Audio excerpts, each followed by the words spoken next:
The title of this session is Police Officer Political Identity and Their Opinions of Public Protests. And now I'll turn the session over to our presenters. Thank you so much, everyone, for joining us this afternoon. Dr. Lois Woods and I conducted a research study based off of a conversation that we were having one afternoon on the phone. And we had always, when Lois was a student here at Walden, we had this great rapport as as colleagues already, because she was an investigator and I had worked as an investigator. And so having that common law enforcement bond, we had thought, there's some research that really needs to be done out there in the law enforcement realm. And I had promised her as soon as she graduated and became Dr. Woods, we were going to start doing some research together. And that's exactly what we did. So Dr. Woods, if you would like to give the overview and introduction to our study, I will discuss the methodology. Okay. Next slide, please. The insurrection at the U.S. Capitol on January 6, 2021, and the Black Lives Matter BLM protests have contested and transformed the political discourse on American democracy and policing. These two groups were of interest to us because they share a common thread: police. During the insurrection, it was the police who heroically defended the vice president, members of Congress, and the Capitol staff from the rioters. Police were also the subject of the BLM protests because of the numerous publicized deadly encounters with Black citizens. Another common thread is political identity, which is an important factor in how members of these groups attribute their rationale for civil unrest. Next slide, please. The numbers. 140 officers from both Capitol and Metro police departments were severely injured that day. The number one Capitol police officer, Brian Sicknick, died the next day from a stroke as a result of injuries inflicted upon him by the rioters. A few days later, Capitol Police Officer Howard Liebengood and Metro Police Officer Jeffrey Smith, who both responded to the riot, died by suicide. And Metro Police Officers Gunther Hashida and Kyle DeFreitag, who also fought off rioters that day, died by suicide in July, for a total of 4 officers dying by suicide thus far.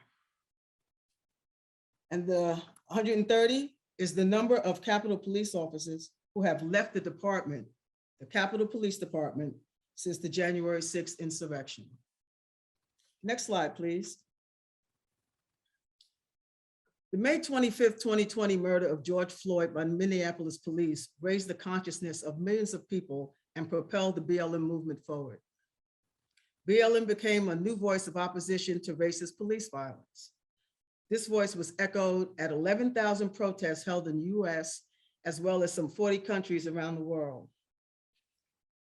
In spite of all the media coverage of rioting and looting at BLM events, a recent study found 94% of pro-BLM protests were peaceful, and only 6% of the protests reported looting, violent activity, and confrontations with police.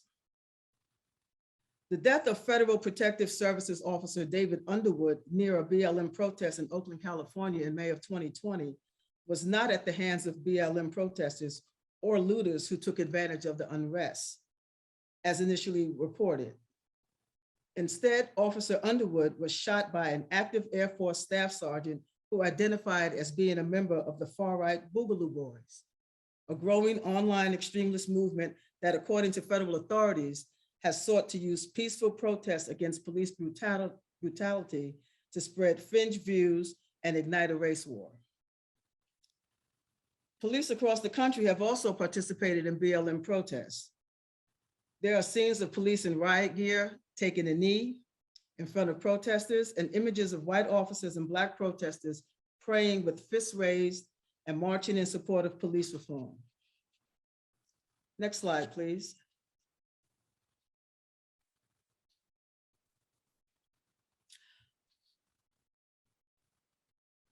Another common thread between Capitol Police and BLM and police is the presence of white supremacists.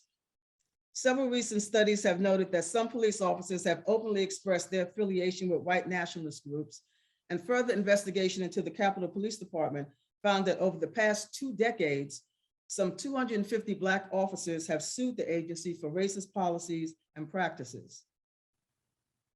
In 2006, the FBI cautioned police agencies of ongoing recruitment and infiltration of white supremacists. And over 100 departments in 40 states have been forced through adverse publicity to address racist texts, emails, and social media posts sent by officers and supervisors.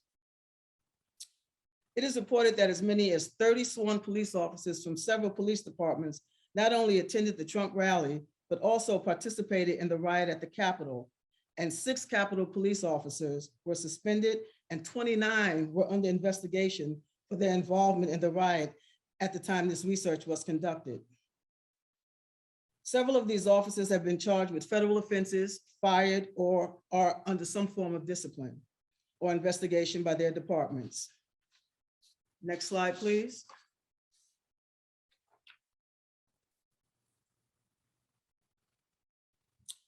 Political identities imply a partisan orientation that is developed around social identities, and the 2020 US presidential election was a clear indication of how polarizing political identities can be. The Republican and conservative worldview sees individuals as having agency for their choices and situations, and that they are in control of their circumstances. Therefore, problems are isolated and are not systemic. On the other hand, Democrats and liberals see the world through the lens of individuals having limited agency and that circumstances are often out of their control, therefore viewing problems as broad and systemic. Law enforcement was catapulted into the 2020 presidential election when former President Trump made comments at his rallies condoning police violence, prompting police unions across the country to throw their support behind the Republican candidate. Across the country, police officers showed their support by wearing Cops for Trump, Trump 2020, shirts and hats and face masks, and some even while in uniform.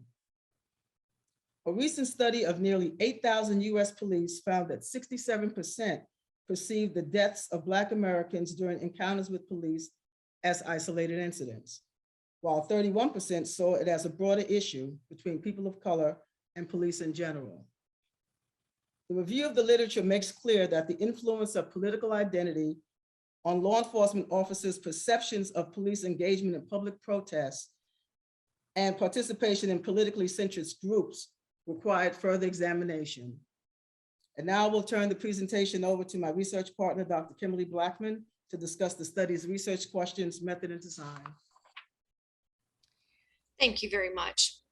So with both of us coming from a career based in law enforcement, this was a topic that was very near and dear to our hearts. That conversation on the phone one afternoon about the Capitol insurrection and our own personal feelings about it prompted us to look into the literature first to see what we could find that may provide some avenue of comfort or advice in regards to the situation. The review of that literature made very clear to us that the influence of political identity on law enforcement officers' perceptions of police engagement in public protests and participation in politically centric groups definitely required further examination. So after the scrupulous review of the literature and much examination, we developed 3 primary research questions.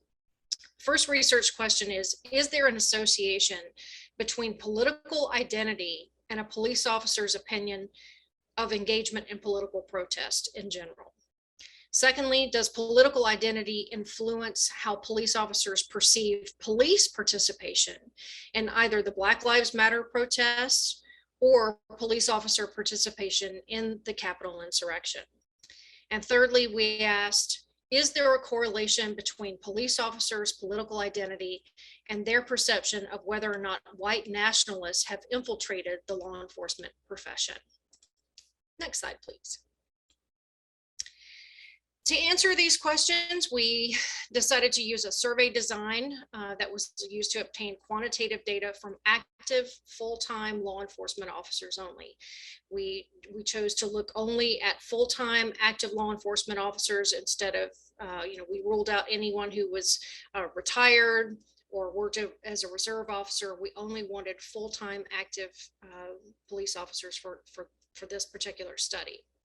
Using a 38-item questionnaire, we included the SurveyMonkey US political identification template as the source for identifying their political affiliation. This template, the SurveyMonkey template, would help us to ascertain whether they identified as Republican, Democrat, or Independent. We also broke down those independent voters in ascertaining whether or not they align themselves more with Republican and conservative values or Democrat and liberal values. We used a 7-point Likert scale measure for the variables of police participation.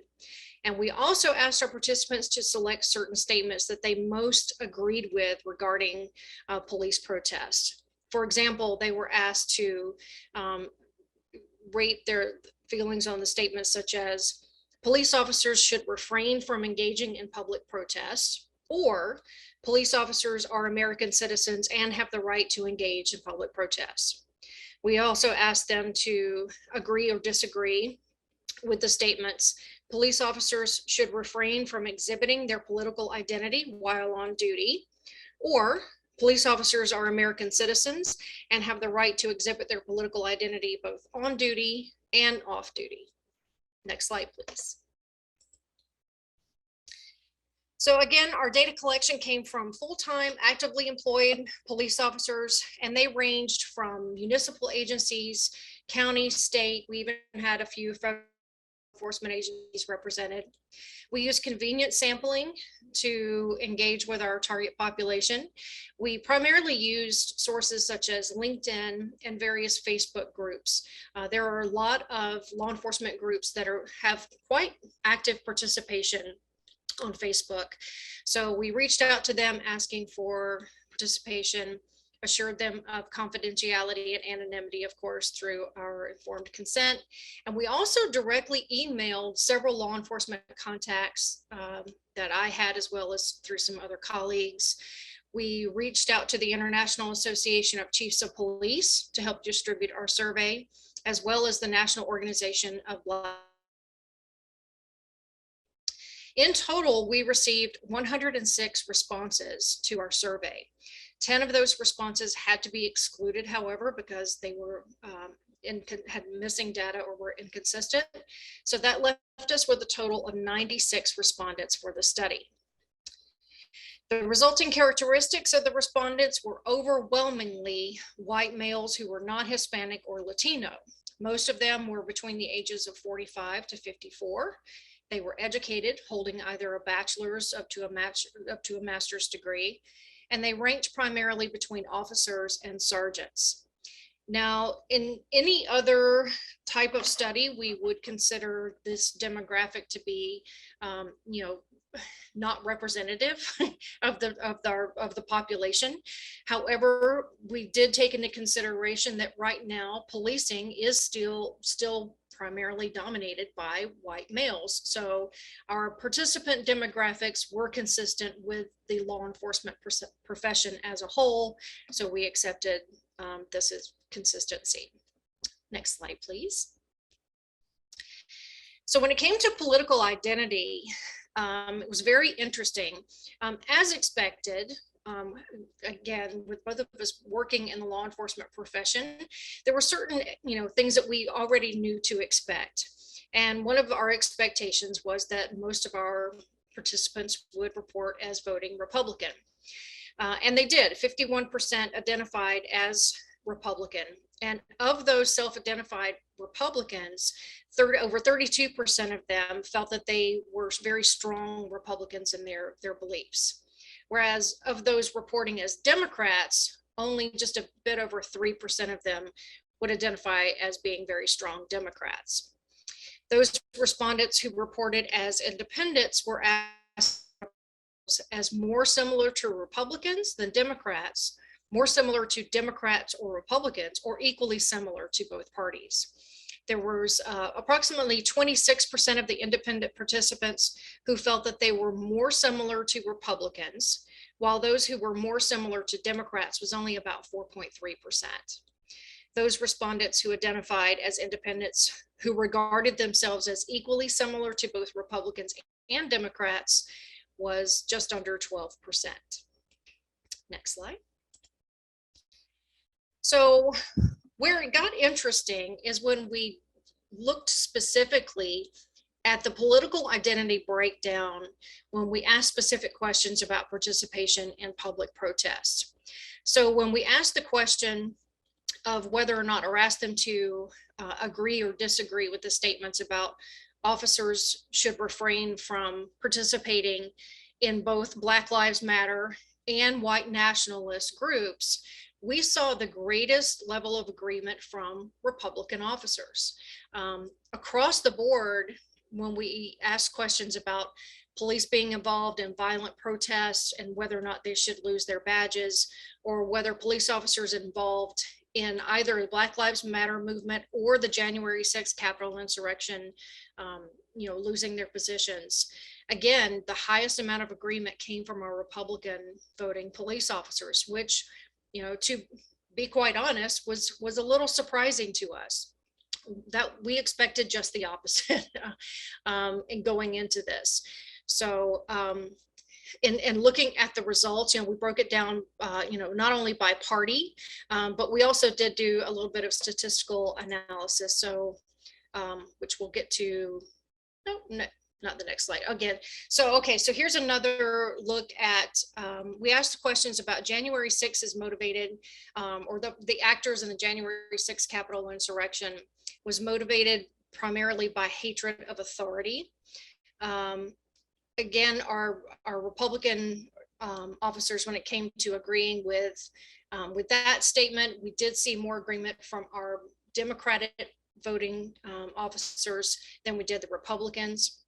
But when we asked whether or not Black Lives Matter was motivated by hatred of police, this is where we saw that our Republican voting police officers had more agreement than our Democrat and independent voting police officers. That was something we did expect, given the contentious nature of the relationship between Black Lives Matter movement and law enforcement in general. Next slide. So for group association, most of the officers felt that they were not aware of any law enforcement officers who were linked to Black Lives Matter, Proud Boys, Oath Keepers, Antifa, QAnon, or any other organizations. That was about 70% of them that stated that they were not aware of any police involvement in those groups. There was generally some strong support from the respondents for classifying BLM, Antifa, QAnon, white nationalist groups, and others as domestic terrorist organizations. However, most specifically Antifa, we got the highest level of response from police officers in classifying Antifa as a domestic terrorist organization. 64% of them consider the participation of other law enforcement officers in the January 6th Capitol riot as making policing harder and producing a stain on law enforcement.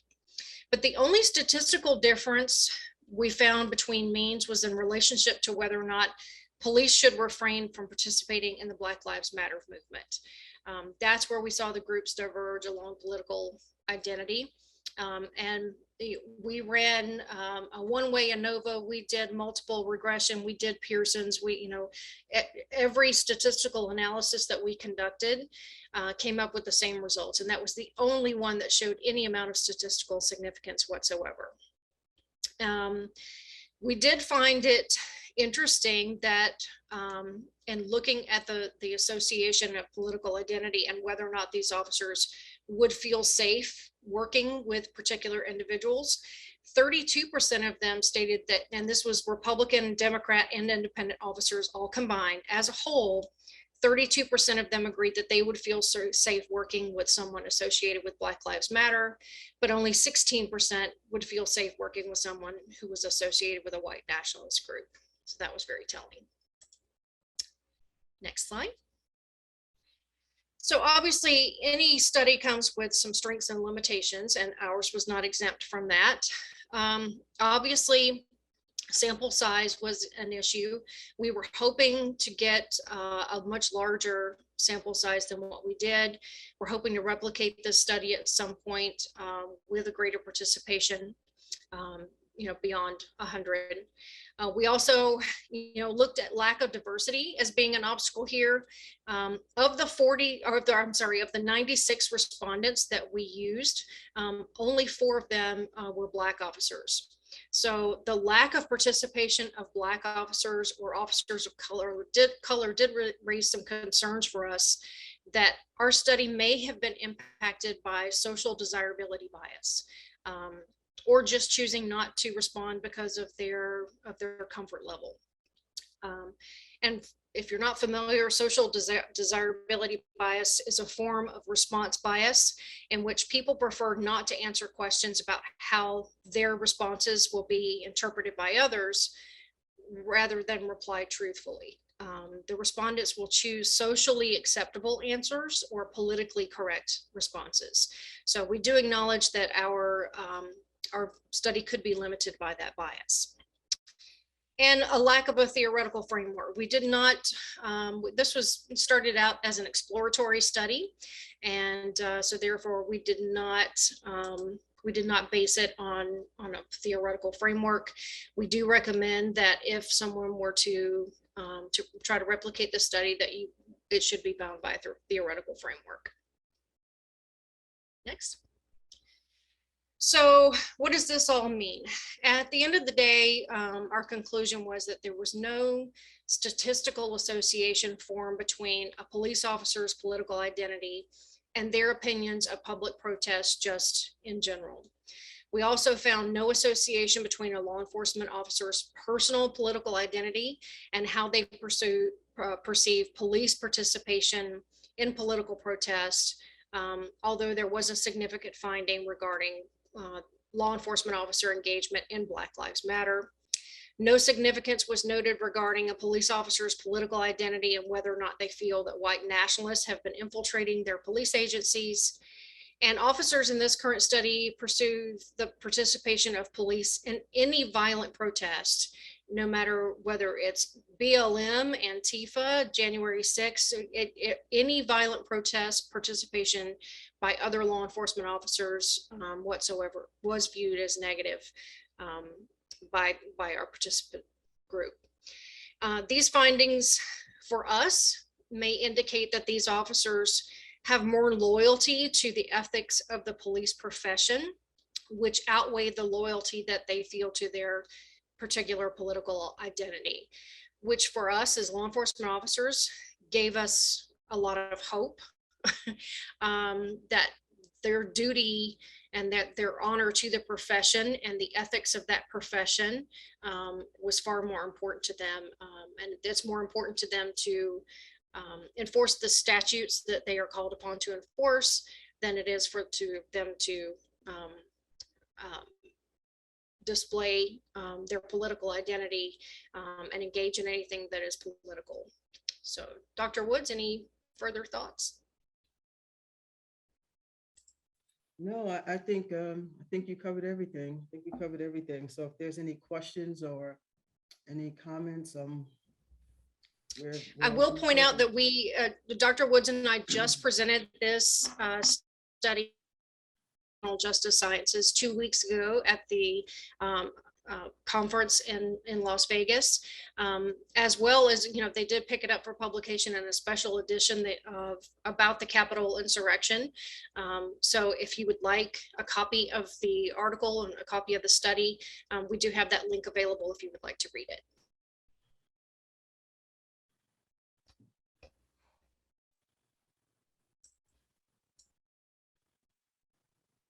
We posted the link to the article in the chat.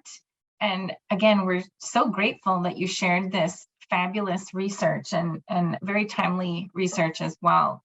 Again, we have a few minutes left in this session. If you have questions or comments for Dr. Blackmon or Dr. Woods, please feel free to input them in the chat.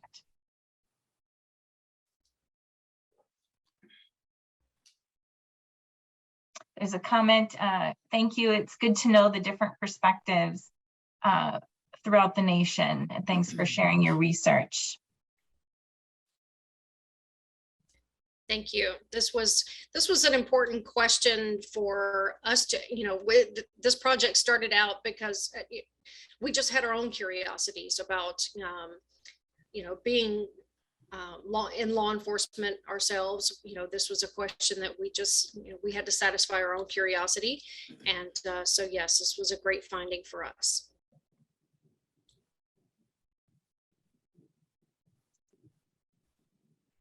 Just waiting to see if there's any other questions in the chat. And while we're waiting for that, I will post another link as well. Dr. Woods presented earlier in the symposium today, and the topic was Juvenile Detention Alternatives Initiative, Zero Tolerance Discipline in the School to Prison Pipeline. And that research is published in the Journal of Social Change. So I've shared the link in the chat for that. And also the link for their article is listed in the chat, and I will post that one more time so that you have it handy. Again, this is last call for any last comments or feedback. Here's one. Was there a question in the survey that addressed how LEOs influence the recruitment process in law enforcement? That's a very good question. There was not a question specific to that. When we first started out with this project, we realized that we could go in 100 different directions, and that there were probably 1,000 variables that we could have added to the study, but we didn't want to muddy the waters. We were, most focused on whether, how that police officer identified on the political spectrum, and what their, what their shooting straight from the hip opinion would be about other law enforcement officers they worked with participating in these activities. So that is something to consider for future research. And again, we have about 1 minute, but there's another question. Now that you've completed your exploratory research, are you leaning toward a specific theory or conceptual framework? Well, now that you mention it, yes, we were looking at, let's see if I want to make sure that I quote it exactly right. Conflicting loyalties theory.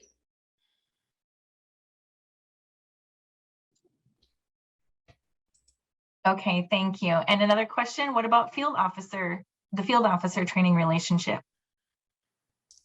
Oh, wow. Yeah, I think that would definitely have an impact on the results, because for those of us who have come from law enforcement, we know that field training officers and that relationship with new officers has a really big impact on the worldview of how officers perceive not only their jobs but everything that comes with that. Typically, when you work in law enforcement, we always say it's a calling. It's not something, it's not a 9-to-5 thing that you do. You put on the uniform, you go to work, you come home, you forget about it. You're subject to call at any time. You're an officer 24/7. It becomes a part of your identity. And so we really wanted to see where does an officer's identity stop and their political identity pick up, if at all. And I think maybe looking at, the next logical step would be looking at how the field training officers' perspective plays a role in that. And I also think that would be a spinoff and a study in and of itself. Yeah. The field training officers and their impact and their influence. Good question. Yes. Thank you. Wonderful. Again, thank you so much for joining us